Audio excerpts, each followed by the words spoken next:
एकेडी law में आपका पुनः स्वागत है। जैसा कि मैंने पहले कहा था कि कुछ कॉन्स्टिट्यूशनल एस्पेक्ट्स पे भी आपसे डिस्कस करेंगे, और मैंने बहुत ही सिंपल एक टॉपिक आज सेलेक्ट किया है, that is what is the true nature of our constitution of India.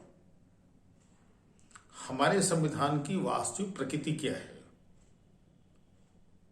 आप जानते हैं कि जब आप लोग पढ़ना स्टार्ट करते हैं तो आप यूनिटरी कॉन्स्टिट्यूशन, एकात्मक संविधान, आप लोग फेडरल कॉन्स्टिट्यूशन की बात करते हैं, इस आप संघात्मक संविधान, एक कंसेप्ट और इन बिटवीन टू है जिसको हम लोग कहते हैं कन्फेडरल। ये कन्फेडरल जो कंसेप्ट हम आपको डील करने जा रहे हैं, ये एंटीथेसिस ऑफ यूनिटरी कॉन्स्टिट्यूशन पे हर वर्ल्ड में अगर आप जाइए तो हर स्टेट्स में दो तरह की गवर्नमेंट्स का सेटअप है, नेशनल गवर्नमेंट्स हैं, स्टेट गवर्नमेंट्स हैं। अब जहां पे central government is more stronger than state government, वो यूनिटरी कॉन्स्टिट्यूशन हो गया। और जहां पे जो है सेंट्रल गवर्नमेंट और स्टेट गवर्नमेंट के बीच इस कोऑर्डिनेशन एंड कोऑपरेशन, सहयोग और समन्वय है, उस कॉन्स्टिट्यूशन को हम लोग कहते हैं फेडरल कॉन्स्टिट्यूशन। ये जो कन्फेडरल है इसमें जस्ट अपोजिट होता है। जो नेशनल गवर्नमेंट होती है, जिसको आप सेंट्रल गवर्नमेंट कहते हैं, वो सब्जेक्ट टू रीजनल गवर्नमेंट्स होती है।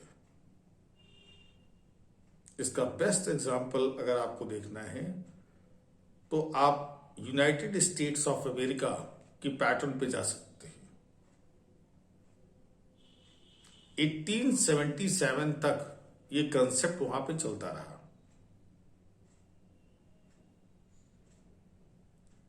दूसरी सबसे बड़ी इंपॉर्टेंट बात इस संदर्भ में कि हमारे कॉन्स्टिट्यूशन का क्या नेचर है। अगर हम ज्यूरिस्टिक व्यू पे जाएं, विधि शास्त्रीय दृष्टिकोण पे जाएं, तो आपको थोड़ा सा कंप्रोमाइजिंग टेंडेंसी यहां मिलेगी। जैसे केसी वियर की अगर हम लोग बातचीत करते हैं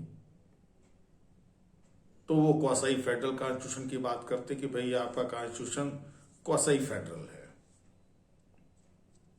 या अगर हम लोग जेनिंग्स पे आते हैं तो वो कहते नहीं सब फेडरल तो है, लेकिन जो सेंट्रलाइजिंग टेंडेंसी है, जो केंद्रीयकरण की जो प्रवृत्ति है, वो बहुत सशक्त है। अब ये कंप्रोमाइजिंग टेंडेंसी हो गई।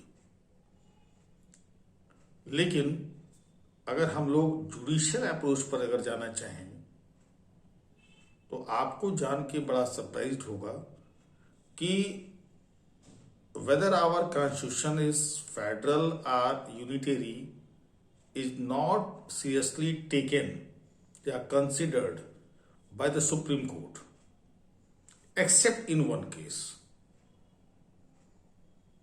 डायरेक्टली नहीं किया गया। 1963 में state of West Bengal versus union of India का केस आया, जिसमें जो मेजॉरिटी जजमेंट आया, जो मेजॉरिटी ओपिनियन आई, वो यही आया कि साहब it is not truly federal. ये पूर्णतः वास्तविक रूप से संघात्मक नहीं है। लेकिन इसी केस में जस्टिस सुब्बा राव ने अपने डिसेंट ओपिनियन में कॉन्स्टिट्यूशन ऑफ इंडिया को फेडरल माना। तो ये तो 1963 की बात हो गई। 1965 में इन री अंडर आर्टिकल 143 एक केस आया जिसमें कहा गया नहीं, it is a federal constitution, ये एक संघात्मक संविधान है। 1973 में आपका केशव भारती का केस आया, और केशव भारती के केस में सम ऑफ द जजेस regarded your constitution as federal constitution. लेकिन उसमें चीफ जस्टिस सीकरी ने ये कहा कि it is more unitary than federal. ये संघात्मक कम है, एकात्मक ज्यादा है। फिर उसके बाद Pradeep Jain versus union of India का केस आया 1984 में। वहां भी ये सब बातें कही गई, कहा गया कि it is not a federal state, it is a, ये इन ट्रेडिशनल सेंस हम इसको फेडरल स्टेट नहीं कह सकते। ये प्रदीप जैन के केस में 1984 में सुप्रीम कोर्ट ने कहा। इसके बाद केसेस और भी बहुत सारे आए। हम लोग इसको अगर डिस्कस करना चाहें तो केसेस की सीरीज बहुत लंबी चौड़ी है, लेकिन अब इतना करने के बाद अगर आपको ये चीज देखनी है कि whether your constitution is federal or unitary, तो अगर आपने महात्मा बुद्ध का एक सिद्धांत देखा होगा जिसको कहते हैं मध्यम मार्ग का सिद्धांत, थ्योरी ऑफ मिडिल वे। हमारे कॉन्स्टिट्यूशनल मेकर्स ने भी, आप संविधान में कहीं भी देख लीजिए, इसी मिडिल वे को फॉलो किया है। ना तो हम बहुत एक्सट्रीम रूप से यूनिटेरी हैं और ना तो बहुत ही एक्सट्रीम रूप से हम फेडरल हैं। हमने मध्यम मार्ग का अनुसरण किया है, मिडिल वे को फॉलो किया है।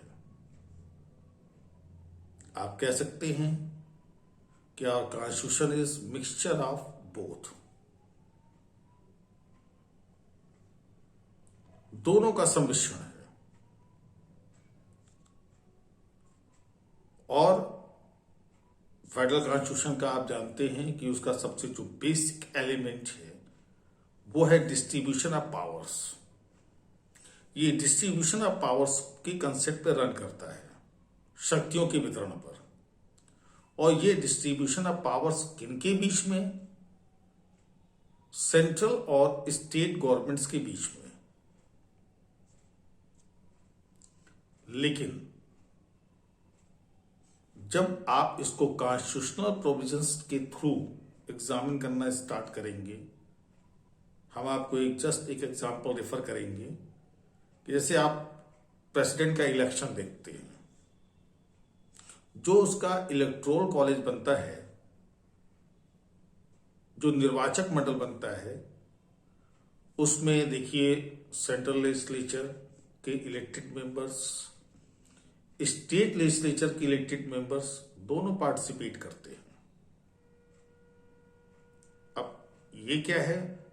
दिस इज कोऑर्डिनेशन, कोऑपरेशन, एक साथ सहयोग कर रहे हैं दूसरे को।